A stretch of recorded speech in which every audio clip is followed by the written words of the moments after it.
Simon Parkes a jeho neuvěřitelné svědectví o agendě reptiliánů.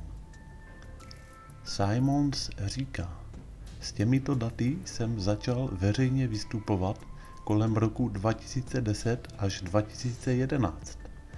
Využíval jsem k tomu všechna média, ať už byla alternativní nebo mainstreamová. Pověděl jsem lidem, že rodina, ve které jsem vyrostl, byla tím, co byste asi nazval špionážní rodinou. Ani vojenskou, ani politickou. Nejvhodnější pojmenování je skutečně špionážní. Má matka pracovala pro MI5, můj dědeček pro MI6. Jednalo se v prvé řadě o to, čemu říkáme mimozemská agenda. Práce mé matky byla zpracovávat dokumenty o objektech UFO, které se vyskytovaly po celém světě a často havarovaly. V této práci působila od roku 1965 až do konce svého života 1979. Je jasné, že v roce 1965 jsem byl ještě malý chlapec, tedy celé mé dětství to bylo prostředí, v kterém jsem vyrůstal. Spojení s mimozemšťany, návštěvy mimozemských bytostí se záměrem učinit svět lepším. Každý si musí najít svou cestu životem a tohle je 3D svět. A domnívám se, že jako mladý muž jsem hodně z toho pohřbil do pozadí své mysli a soustředil jsem se na práci a život jako takový.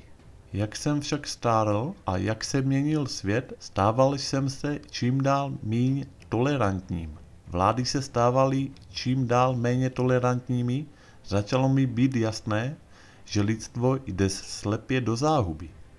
Začal jsem cítit potřebu s tím něco udělat. Tahle data jsem si nechával pro sebe velmi dlouhou dobu. Je to však příliš zásadní pravda, než abych si ji nechal pro sebe. Je mi jedno, co si kdo pomyslí, já vím, že mluvím pravdu. Takže jsem se zkrátka rozhodl to udělat, vyjít s tím vším ven. Zpočátku se mi dostalo velké publicity. Mnoho organizací se pokusilo mě vykreslit jako blázna, psalo o mně jako o někom, kdo si rád představuje věci. Velký zvrat v této hře samozřejmě nastal, když jsem byl pozván do tajné radarové základny.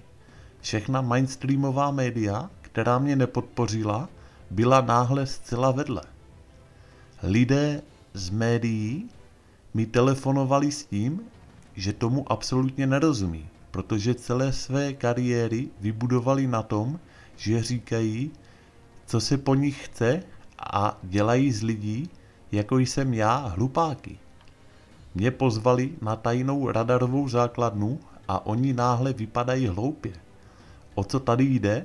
Cítili se podvedení? Ne já, ale oni se cítili být podvedení, protože jim bylo sděleno, aby se mě pokusili zesměšnit. A pak přijde vláda a nabídne mi 3hodinovou prohlídku své tajné radarové základny. A to byl krok, který zcela změnil pravidla hry. Od tohoto okamžiku se přístup médií k mé osobě zcela změnil.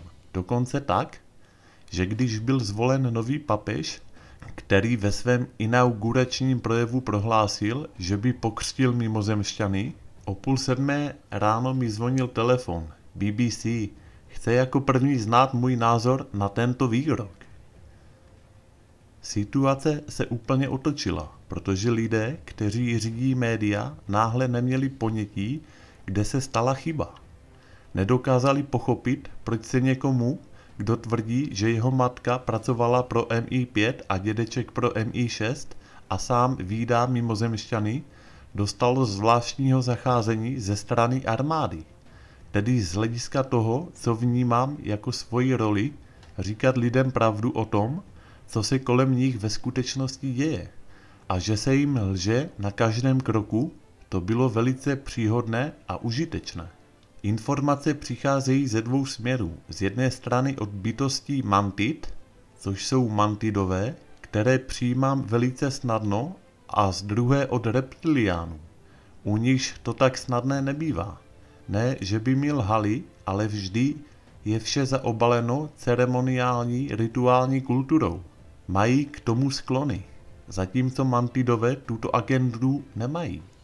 Informace od mantidů jsou ostřejší, lépe se k ním dají přiřadit konkrétní data a činy, zatímco data od reptiliánů jsou chaotická.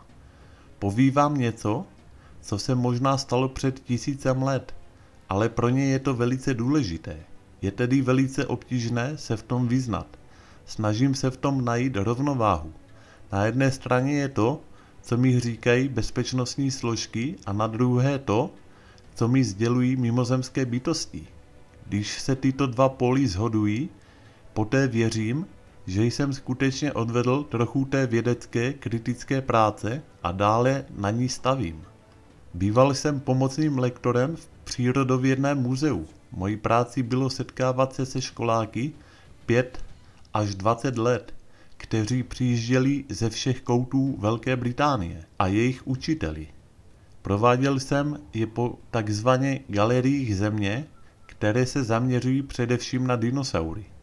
Na tomto místě se nachází socha Charlese Darwina v nadživotní velikosti. Co je však smutné, je fakt, že pár metrů napravo od ní se nachází obraz muže jménem Wales. Pod nímž je umístěna malá tabulka s nápisem spoluautor knihy o původu druhů a o němž téměř nikdo neví.